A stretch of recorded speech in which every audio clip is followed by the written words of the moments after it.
Hello and welcome to another episode of Hoy Bikes Tips and Tricks. Now, I'm Chris Hoy and today I'm going to be talking about how to change an inner tube when you get a puncture.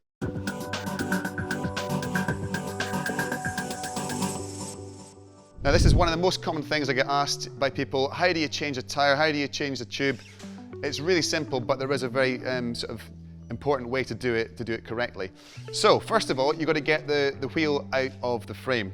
You've got to release the brakes. So squeeze the brakes together, take the tension out the cable and unclip it. Now you've got to get the wheel out of the bike. So this bike has an Allen key fixing. Some have a spanner, some even have quick release. So depending on your bike, it will be different, but this one, pop the Allen key in, unscrew the wheel and then pop it out like that. Next stage is to take out the inner tube. So you can do this with just your fingers, but it can be a bit tight and a bit sore in your hand. So the best thing is to use a trusty tyre lever or two.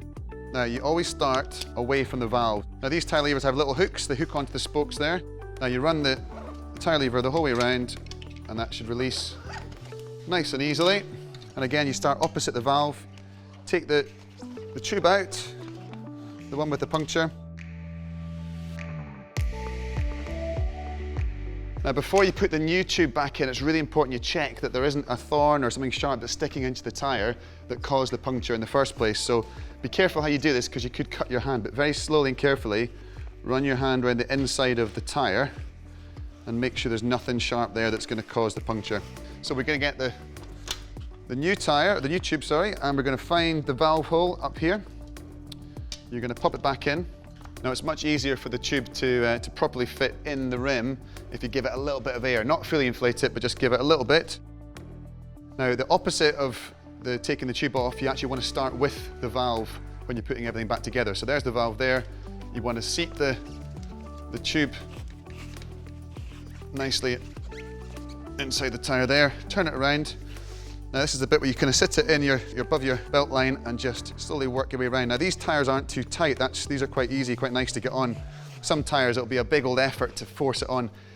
If it's really tight, which it shouldn't be, but if it is, you can use your tyre levers to pop the tyre back on. Be careful you don't pinch the tube. When you do that, that is a risk that you could cause another puncture, and that has happened to me many times before. So ideally just use your hands, pop it back on. So once it's in and inflated, you want to put the wheel back into the frame. Now, most tyres, if you look at them, they will have a directional arrow, so you want to make sure the tyre is pointing the right way. It affects the tread and the grip. So we'll pop it back in. Now sometimes, because when you've taken the tyre out and it's been deflated, it's easy to pull it past the brakes, and you won't have actually released the brakes before you put it in. But you'll definitely have to release the brakes to get the tyre back in the frame. So if you haven't already, make sure you undo the brakes. At this point now, you reattach them. You want to re-tighten the front wheel, or whichever wheel you've taken out. Make sure it's in straight as well in the frame. Sometimes you put a wheel in and it can be slightly skew-whiff, and that will cause all kinds of problems with the brakes and the handling and just the safety. So make sure it's straight. Tighten it up properly. Last step, don't forget, pop the dust cap back on the valve, and you're good to go.